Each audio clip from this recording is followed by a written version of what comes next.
अरिहन्ताणं नमो सिद्धाणं नमो आयर्याणं नमो वज्झायाणं नमो लोये सौवसाहुणं ऐशो पंचनमो यारो सौवपावपणाशणो मंगलाणं च सौवेशिं परमं हवै मंगलम। अनंतानिषिद्ध परमेष्टि भगवंतों की जय। देवादिदेव श्री अजितनाथ भगवान की जय। संत श्रोमणी आचार्य भगवंत गुरुदेव विद्यासागर महामुनिराज की जय। ज्येष्ठ मुनिराज श्री ब्रह्म सागर मुनि महाराज की जय। पूज्य मुनिवर श्री निर्मल सागर जी, निसर्ग सागर जी, श्रवण सागर मुनि महाराज की जय। तीन कम 9 कोटि महामुनिराजों की जय। श्री बंधा जी अतिशय क्षेत्र जी की जय। प्यारी प्यारी भव्यात्माओं, एक दिन और हमारे जीवन का प्रभु कृपा से सुखमय और आनंदमय व्यतीत हो, इसलिए हम प्रातःकाल के इस बेला में प्रभु के चरणों में प्रभु की पूजन भक्ति करके, स्वाध्याय करके, कुछ गुरुओं की वाणी, कुछ देशना, और ये गुरुओं की वाणी नहीं है, ये तो साक्षात अरिहंत प्रभु सर्वज्ञ देव की वाणी है, जिन्होंने उपदेश दिया, गणधर परमेष्टि ने उसको सुना और लिपिबद्ध किया। आचार्य, आराती आचार्य, प्रतिगणधर आदि और वर्तमान में गुरुओं के उपदेश से, मुनि महाराजों के उपदेश से, आरिका भगवंतों के उपदेश से, विद्वानों के मुखारविंद से आप सबको इस जनवाणी का रसास्वादन करने का सौभाग्य प्राप्त होता है। प्रतिदिन की भांति आज भी हम कुछ आपसे चर्चा करेंगे। अपनी जो कथानायक है वह एक सदगृहस्थ है जिसका नाम महाराजा सूर्यवंश है। उनकी महारानी का नाम है सीता महारानी, जो विदुषी, शीलवती, गुणवती और धर्मपरायण पति के सहचर है, सहचरी है, अर्धांगिनी है और उनके साथ सहयोग करती है राजकाज आदि में भी। ऐसी वह महारानी, ये कथानायक हमारा प्रारंभ से प्रारंभ हुआ कि राजा कैसा होना चाहिए, पशुपालक जैसा होना चाहिए। उसके बाद वह सदग्रस्त है, धर्मात्मा है और धर्म का आचरण करता है, तो वह श्रावक कहलाता है। श्रावक के मूल गुण, उसके अंतर्गत प्रभु के दर्शन, वंदना, प्रतिक्रमण, सामायिक आदि आदि संक्षिप्त रूप से आपको सारे सत्रों में बता दिया गया है। कल वह श्रावक अपनी धर्मपरायण पत्नी के साथ, इंद्राणी के साथ, दोनों प्रभु मंदिर में पहुँचते हैं, जिनालय में पहुँचते हैं और प्रभु की भक्ति आराधना करते हैं। प्रातःकाल की बेला में अभिषेक करते हैं, चरणोदक लेते हैं, इंद्राणी को देते हैं, हर्षातिरेक होता है और वह प्रभु की पूजन भक्ति में लीन होकर जैसे ही अब वह प्रभु की आरती करते हैं, भक्ति करते हैं, गुणगान करते हैं और अपने सारे आवश्यक को समाप्त करके वापस जाने को उद्यत होते हैं कि महारानी हाथों में आरती का दीपक लिए हुए और वापस महाराजा के पास पहुंचती है।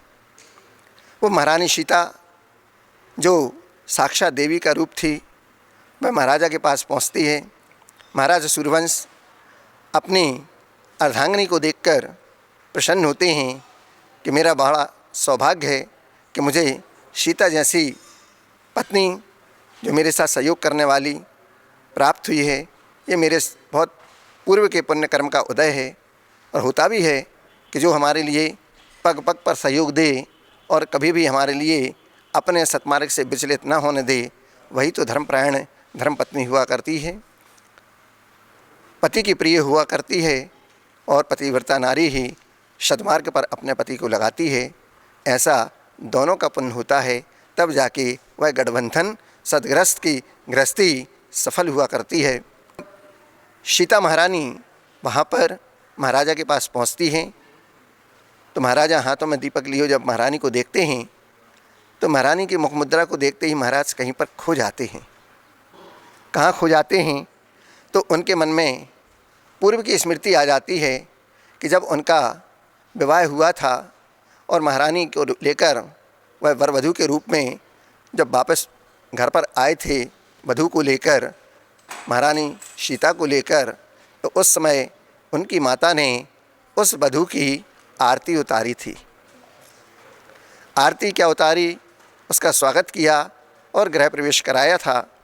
तो वो खो जाते हैं और मन के उनके उद्गार निकलते हैं कि दुल्हन की तस्वीर दीप की लौ से, दुल्हन की तस्वीर दीप की लौ से मिलती जुलती है।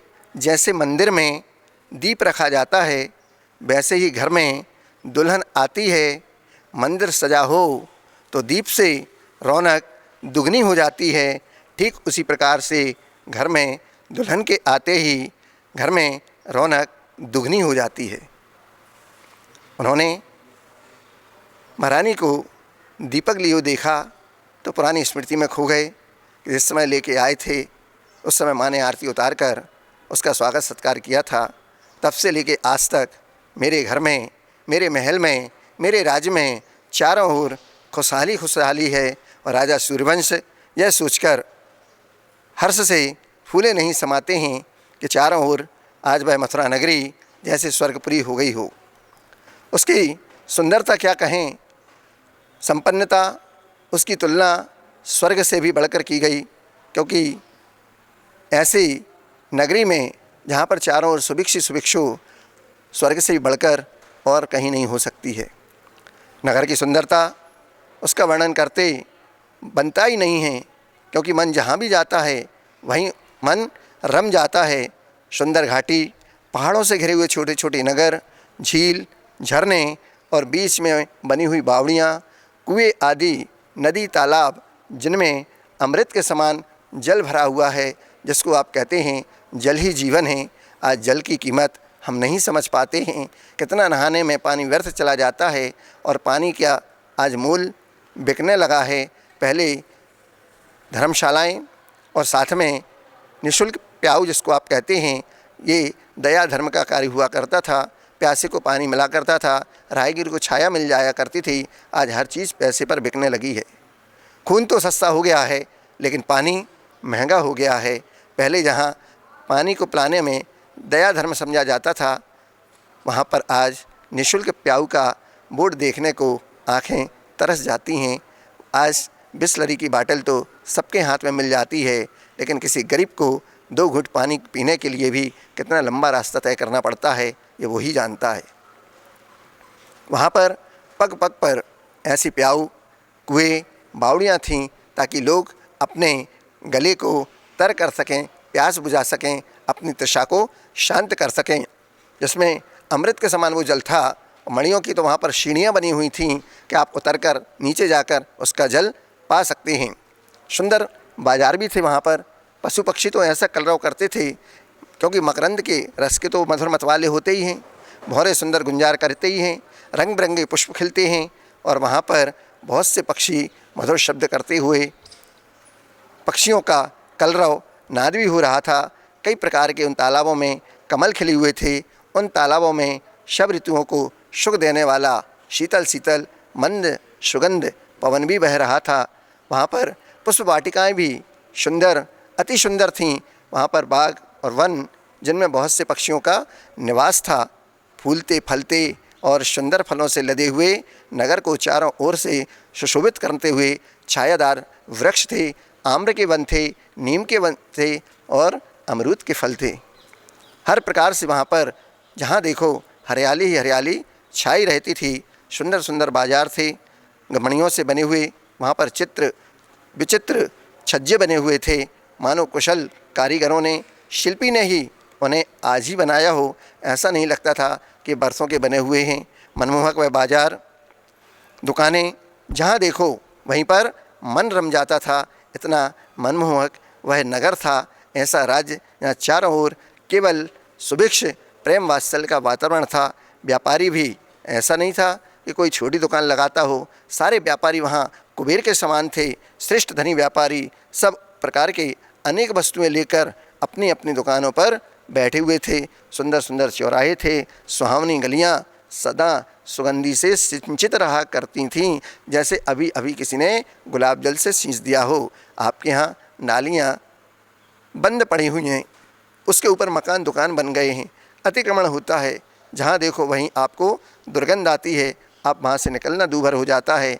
ऐसा लगता है कितना जल्दी हो यहाँ से निकल जाएं, लेकिन ज़्यादातर खाने वाले पदार्थों के ठेले ऐसे स्थानों पर मिला करते हैं और उन्हीं पर खड़े होकर हम फुल्की चाउमीन आदि खाते रहते हैं और अपने धर्म का वैसे ही गर्त में डुबाते रहते हैं। कहने को तो हम जैन हैं, जैन की परिभाषा सब लोग जानते हैं कि जिन्होंने अपनी इंद्रियों को जीत लिया, जितेंद्रिय हो गए और उनको मानने वाले जिन हो गए। लेकिन केवल नाम के जन हैं, ऐसे व्यक्ति कर्म के जन तो हो ही नहीं सकते। कर्म का जनी बाहर पानी पीते नहीं मिलेगा, हमेशा घर में मिलेगा, और ज़्यादा होगा तो उसके पास लोटा डोरी और छन्ना, ये तीन चीज़ जैनी के लक्षण हुआ करते हैं। ये उसका कुलाचार हुआ करता है। वह रात्रि भोजन नहीं करता है, अष्टमूल गुण का धारी हुआ करता है, प्रतिदिन देव दर्शन करता है, पानी छान के पीता है। ये उस जैनी का लक्षण हुआ करता है। शुद्ध भोजन करता है, अभक्ष का त्याग होता है, अनछना पानी नहीं पीता है, तो फिर बाज़ार में खड़े होकर ठेलों पर चाट पकौड़ी कैसे खा सकता है? ये जैन का कुलाचार नहीं है। ये तो कोई जैन के घर में अजैन आ गया, ऐसा माँ हमको घर में बताया करती थी और बोलती थी।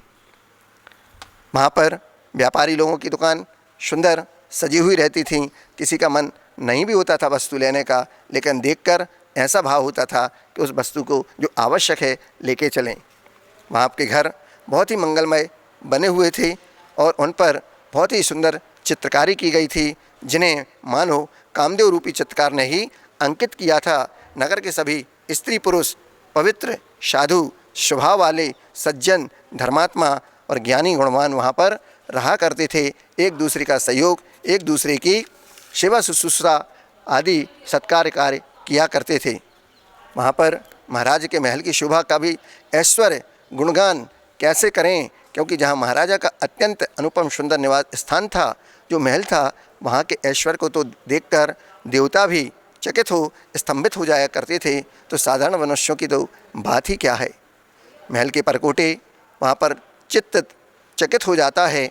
ऐसा मालूम होता है मानो उसने समस्त लोगों की शोभा को ही रोककर अपने अंदर घेर कर रखा हुआ है। महल में उज्ज्वल, महल में अनेक प्रकार के सुंदर रीति से बने हुए मणि जनित सोने की जरी के पर्दे लगे हुए थे।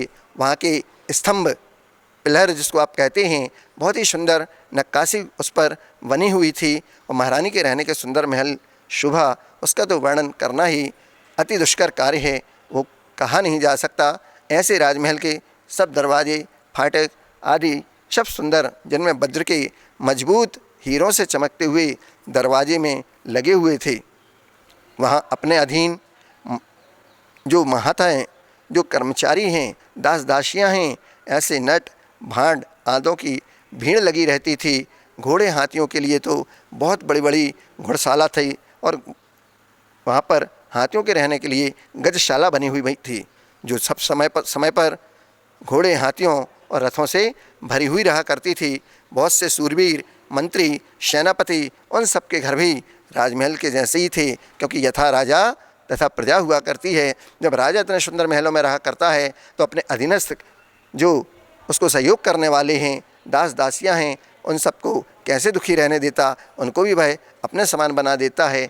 ऐसा तो कहा जाता है कि राजा के साथ रहने वाला जो उसका सहयोगी हुआ करता है, वह भी धनी ही हुआ करता है। सबके घर भी ऐसे राजमहल जैसे थे। नगर के बाहर भी लोग रहते थे, वहाँ भी तालाब आदि बने हुए थे, आम्र के बड़े बड़े वृक्ष लगे हुए थे, और ऐसे स्थानों पर लोग शांति की चाह में डेरा डाले हुए वन में रहा करते थे। ऐसा आदि सारी संपन्नताओं, सुख सुविधाओं से बढ़कर वह राजा का सुंदर नगर मथुरा नगर था। राजा सूर्यवंश महारानी के साथ अपना जीवन बहुत सुखमय व्यतीत कर रहे थे, परंतु कहा जाता है कि सुखी लोगों को देखकर भी किसी की नज़र लग जाया करती है। और देवयोग से आज महाराजा जब राजमहल में बैठे हुए थे, राजकार्य का कार्य कर रहे थे, राजसभा लगी हुई थी, महाराज और महारानी सिंहासन पर विराजमान थे, नीचे सारी सभासद सारे मंत्री आदि लोग बैठे हुए थे, तभी द्वारपालों ने एक सुर सुना और त्राही माम इस प्रकार का सुर होने लगा। वहाँ पर आए, द्वारपालों ने रोका, बोले महाराजा के पास जाना है, बात करना है, चर्चा करना है। तो बोले आप ऐसे नहीं जा सकते, पहले महाराजा से अनुमति लेना होगी। दरबारों ने वहाँ रोक दिया। द्वारपाल जाए, महाराजा को नमस्कार किया और कहा प्रजाजन आपसे मिलने को आतुर हैं, कोई वेदना है, कोई संदेश है, उन्हें लेके आइए। महाराजा के सामने उन्हें पेश किया गया। महाराजा को यथायोग्य उन्होंने प्रणाम निवेदित किया और फिर कहा भगवान हमारे प्रजापालक आप ही हैं। नगर में एक बीमारी ने घेर लिया है, देवयुग से हम सब उस बीमारी से पीड़ित हैं, उस महामारी से हमें छुटकारा दिलाइए। महाराजा ने सबकी पीड़ा को सुना, वेदना को सुना और सीधा मंत्री से पूछा। तो मंत्री ने कहा कि उपचार तो चल रहा है, लेकिन अभी हम उसके ऊपर नियंत्रण नहीं कर पाए हैं। तो महाराज स्वयं पूरी जानकारी लेते हैं, राजवैद्य को बुलाते हैं, राज से बाहर के भी वैद्यों को बुलाया जाता है और उस नगर की उस महामारी को ठीक करने के लिए आदेश महाराजा की ओर से दिया जाता है कि सबको, प्रजा को सुखमय जीवन व्यतीत करने का अधिकार है, इसलिए उनकी सुख सुविधाओं का भी पूरा ध्यान रखा जाना चाहिए। यहाँ पर ऐसी महामारी जब किसी देश का, जब किसी को रोग और प्रकोप उस समय पहले की अपेक्षा बहुत अधिक होता है तो उसको महामारी कहते हैं, जैसे प्लेग, हैजा, चेचक आदि। ऐसे ही सन 2020 हमारे इतिहास में कोरोना महामारी के लिए याद रखा जाएगा। न केवल इस वायरस ने हज़ारों लोगों की जान ली, बल्कि जीवन की रफ्तार को भी धीमा कर दिया था। महामारी कोरोना वायरस जो महामारी थी वो समूचे विश्व के में एक छुआछूत की बीमारी के रूप में फैल रही थी। मार्च 2020 में WHO के द्वारा, विश्व स्वास्थ्य संगठन के द्वारा इसको महामारी घोषित किया गया था। हर 100 साल पर इंसानियत पर महामारी का वार हुआ करता है। 1720, 1820, 1920, 2020 में ऐसी आई ये महामारी कि जिसने पूरी दुनिया में तबाही मचाई थी। हर 100 साल में आने वाली इस महामारी ने करोड़ों व्यक्तियों की जान ले ली थी, इंसानी बस्तियों को तो तबाह कर दिया था और उसके साथ साथ कितने अमुक पशु पक्षियों के भी जानें चली गई थीं। आखिर हर 100 साल के बाद में हमारी पूरी दुनिया को अपने संकंजे में यह महामारी क्यों लेती है? इसका इतिहास कितना खतरनाक है, आखिर वजह क्या है?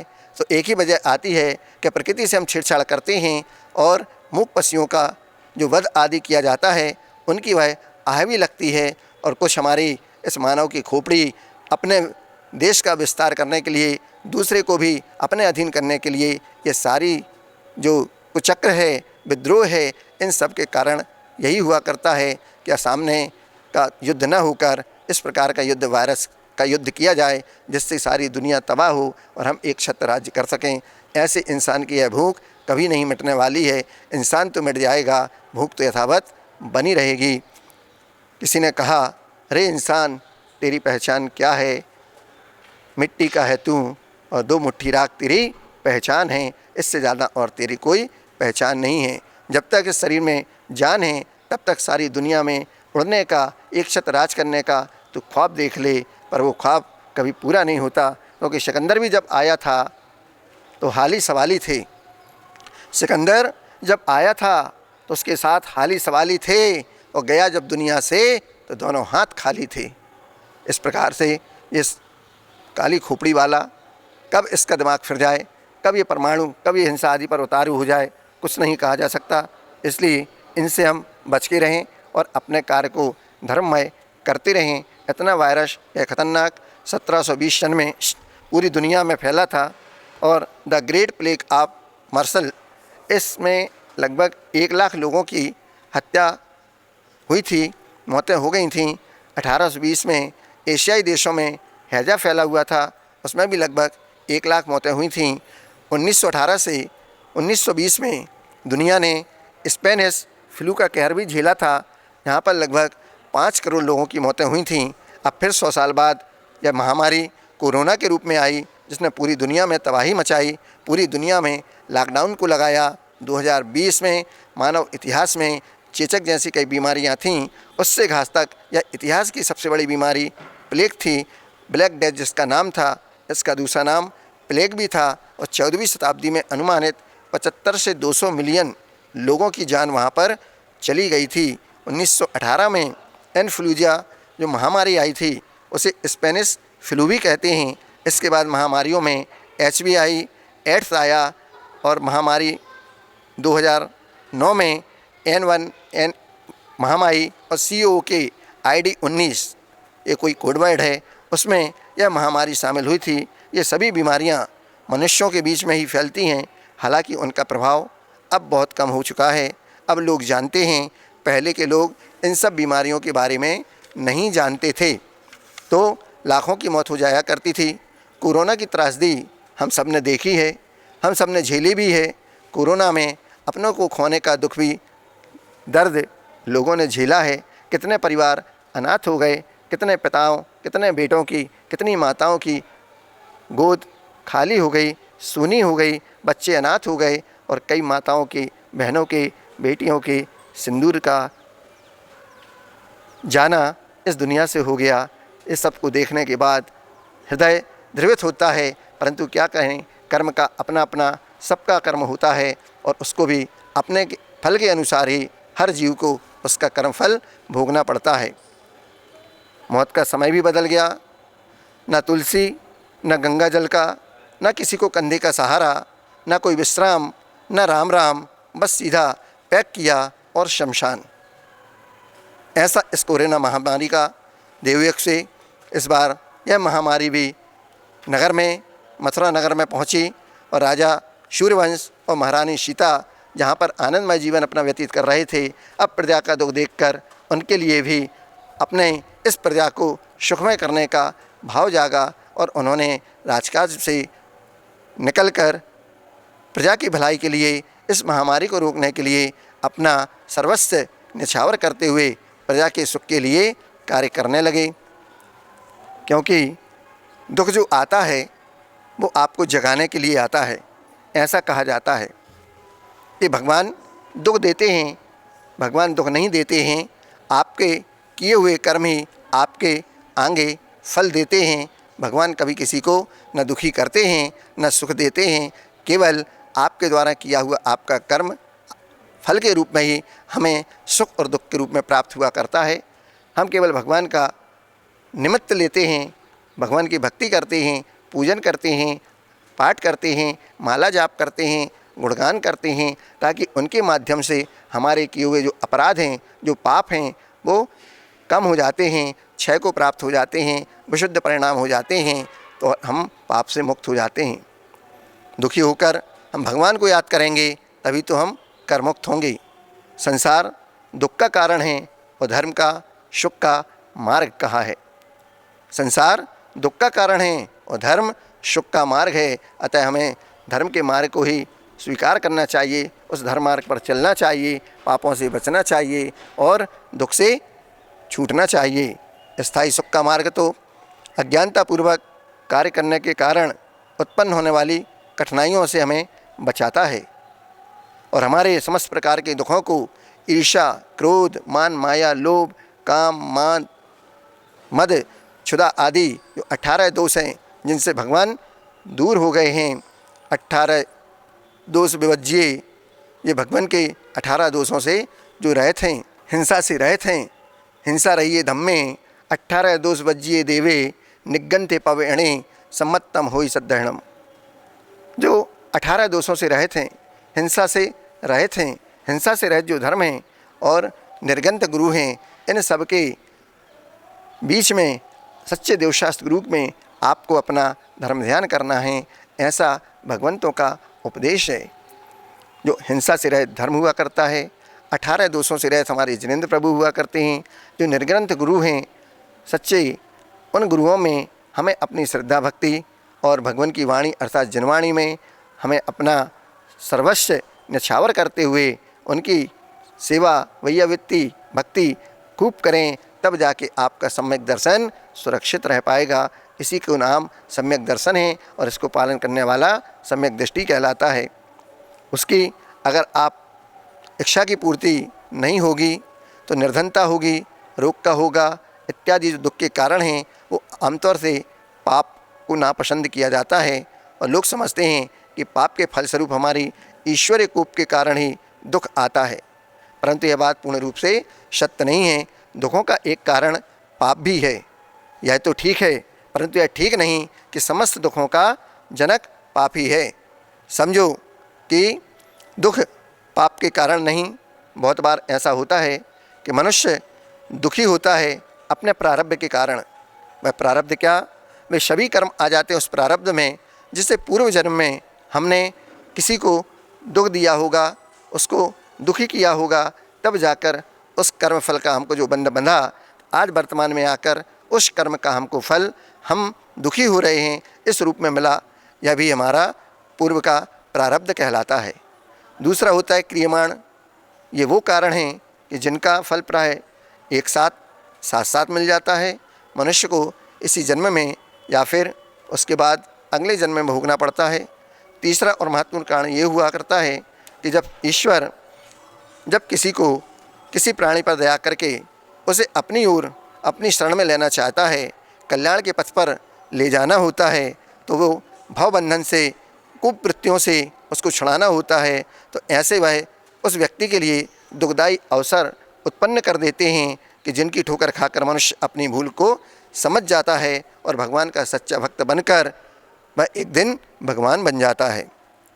सांसारिक मोह ममता विषय वासना का चस्का इस प्रकार लुभावना होता है कि साधारण जन इच्छा होने पर भी उसको छोड़ नहीं सकता। मोह महामत पियो अनादि, भूल आपको भ्रमतवादी, ऐसा कहते हैं। ये अनादिकाल का मोह जो लगा हुआ है इससे हम छूट नहीं पाते हैं और हमारी समस्त संसार का चक्र पुनः चलता रहता है और चारों गतियों में हम घूमते रहते हैं। 84 लाख योनियों में हमारा यह संसार चक्र चलता रहता है। श्रेष्ठ काम में हम अपने आप को लगाएं, परंतु दूसरी क्षण ऐसी लुभावनी परिस्थितियां सामने आ जाया करती हैं कि हम ऐसे कारण पर विचार नहीं कर पाते कि हमको कोई अच्छा कार्य करना था, धर्म कार्य करना था, और वह हम भूल जाते हैं और मनुष्य जहाँ से चला था वहीं पर आकर खड़ा हो जाता है। जिस प्रकार की एक किसान जब फसल की दाई करता है तो एक खम्भे से रस्सी से बैलों को बांध देता है और मुँह पर कुछ मुशिका लगाकर आँखों पर पट्टी बांध देता है और उनको चलाता है। बैल 5-6 घंटे गोल गोल घूम लेते हैं, दाएं कर लेते हैं और सोचते हैं कि आज हमने बहुत चल लिया, लेकिन जब पट्टी खुलती है तो देखते हैं कि जहाँ से चले थे वहीं पर खड़े हैं। तो ऐसे ही यह मनुष्य भी होता है कि जहाँ का तहाँ वहीं आकर फिर खड़ा हो जाता है। इस प्रकार भगवान कीचड़ से निकालने हेतु दुख रूपी हमें झटका दिया करते हैं, हमारे लिए दुख दिया करते हैं। हम दुखी होंगे, भगवान को याद करेंगे, तभी हम कर्ममुक्त होंगे, और हम कर्ममुक्त हों स्वजन वियोग मृत्यु रोग अपमान विश्वासघात आदि ये हमारे लिए मिलते हैं पूर्वकृत कर्म के उदय से। और जब हम इन कर्मों से छूटेंगे, दुखों से दुखी होंगे, भगवान को याद करेंगे, कर्म से मुक्त होंगे, तब भक्त से बनकर भगवान बनेंगे। आप सब भगवान बने इस मंगल भाव के साथ, क्योंकि अभी तो महामारी फैली है। राजा रानी सभी मिलकर उस कोरोना महामारी से लड़ने का, उसको दूर करने का उपाय भी कर रहे हैं, सेवा भी कर रहे हैं, वैद्य भी आ गए हैं, उन सबको सेवा में लगे हुए हैं। इतने में समय हो जाता है, पुनः आपसे कल मिलने का पुनः प्रयास करेंगे। तब तक के लिए अल्प विराम करते हुए आप सबके जीवन में सुख शांति हो, इस मंगल भाव के साथ आचार्य भगवंत गुरुदेव विद्यासागर महामुनि राज की जय।